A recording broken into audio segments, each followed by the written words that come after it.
Oke, kita masuk ke soal latihan untuk modul 6. Jadi di soalnya, dalam sebuah manufacturing plant, ada raw material yang akan dilakukan permesinan dalam diameter spesifik untuk dibentuk menjadi shaft dengan menggunakan mesin bubut. Nah, setelah dilakukan permesinan bubut, shaft tersebut akan dilanjutkan ke assembly line. Tapi sebelum melanjutkan ke assembly line, shaft-nya harus diberikan kepada Departemen Quality Assurance untuk dilakukan inspeksi. Nah, tugas kalian sebagai QM Managers adalah menganalisis data-data hasil pengukuran dari shaft tadi untuk memverifikasi apakah permesinan pembubutan itu sudah capable dan stabil dalam lini produksi. Spesifikasi diameter yang diberikan adalah 8,5 plus minus 0,4 cm. Artinya USL-nya atau batas atasnya adalah 8,5 plus 0,4 cm dan LSL-nya atau batas bawahnya adalah 8,5 min 0,4 cm, yaitu 8,1 cm. Ini adalah data-data hasil pengukuran shaft-nya. Perlu diperhatikan cara membaca data untuk membedakan jumlah subgroup dan sampel size. Jadi ibaratkan ada 1.500 mahasiswa yang dibagi menjadi 100 kelompok. Jumlah data seluruhnya kan 1.500 karena ada 1.500 siswa. Jumlah kelompok yang 100 itu adalah jumlah subgroup. Sementara berarti kan dalam satu kelompok ada 15 orang karena 1.500 dibagi 100 kelompok. Yang 15 orang ini adalah sampel size karena dalam satu kelompok mahasiswa terdiri dari 15 mahasiswa. Nah, kalau kasusnya dalam latihan kita, ini ada 110 data yang dibagi menjadi 11 subgroup. Dan masing-masing subgroup itu terdiri dari 10 data. Jadi, ada 11 subgroup dan sampel size-nya adalah 10 karena masing-masing subgroup terdiri dari 10 data hasil pengukuran. Kita langsung masuk aja ke penghitungan proses capability menggunakan Microsoft Excel. Yang pertama mau kita hitung adalah within subgroup capability-nya atau potential capability. Nah, perlu diingat kalau potential capability kan dia memperhitungkan variasi variasi di dalam subgrupnya. Jadi yang pertama yang harus kita lakukan adalah nyari rata-rata dari masing-masing subgroup. Di sini kita pakai rumus biasa aja, average dari seluruh data dalam satu subgroup. Terus kita drag ke bawah. Nah, setelah itu kita nyari rata-rata dari keseluruhannya atau X-bar atau mu dengan cara nyari average dari rata-rata setiap XI bar. Kayak gitu. Terus abis itu kalau mau cari proses capability, potential capability, kita harus tahu dulu XIJ min XI bar kuadratnya. Itu adalah rumusnya setiap data dikurangin sama XI barnya. Terus XI bar itu di bagian kolomnya dikunci biar nanti kalau di drag ke bawah barisnya doang yang berubah.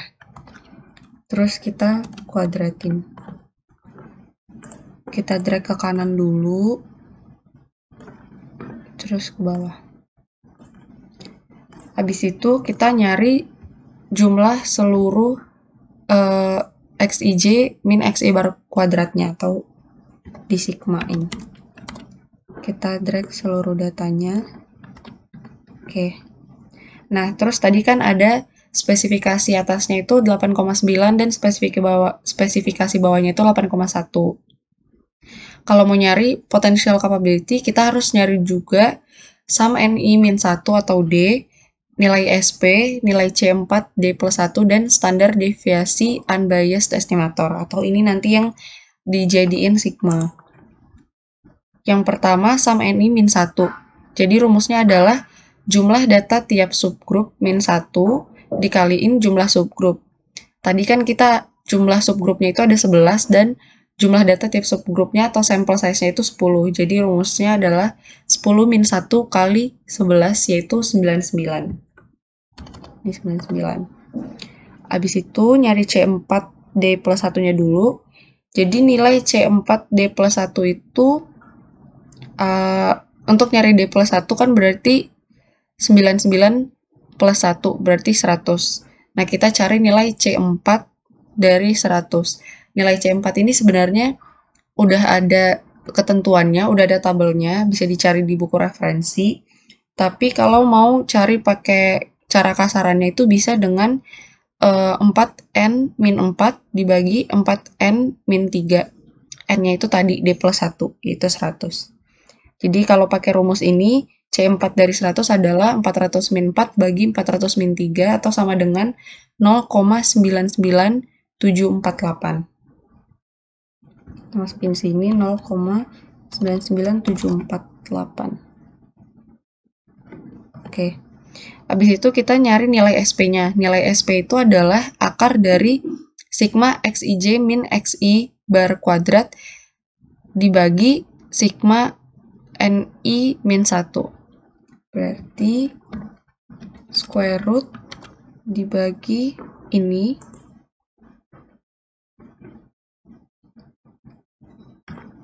Square root dari sigma XIJ min XI bar kuadrat dibagi nilai sum NI min 1. Oke.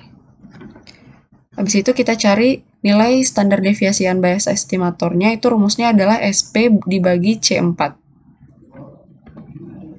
SP dibagi C4. Terus langsung aja kita cari nilai indeksnya. Yang pertama CP itu berarti rumusnya adalah USL min LSL dibagi 6 sigma.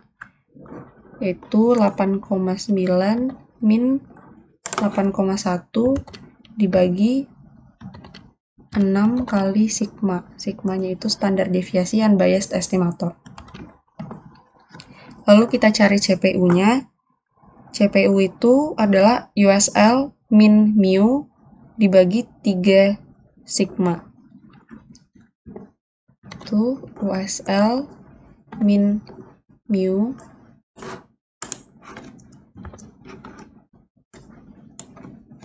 dibagi 3 kali sigma.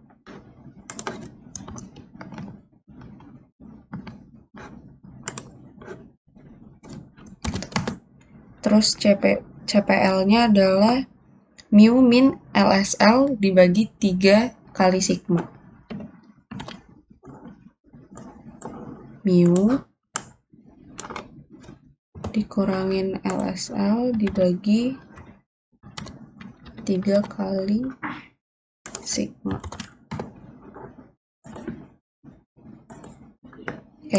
Terus CPK-nya adalah nilai min antara CPU dan CPL. Oke, kita udah dapat indeks-indeksnya. Setelah itu interpretasi.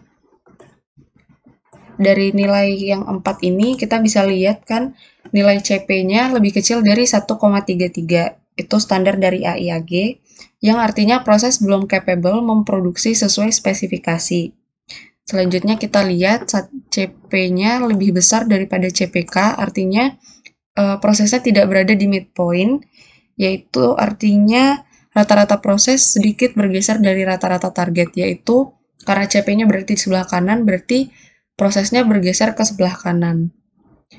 Lalu interpretasi yang ketiga, nilai CPL-nya lebih kecil daripada CPU, yang artinya jumlah produk yang melebihi batas bawah spesifikasi akan lebih banyak daripada produk yang melebihi batas atas spesifikasi, artinya batas atasnya lebih baik.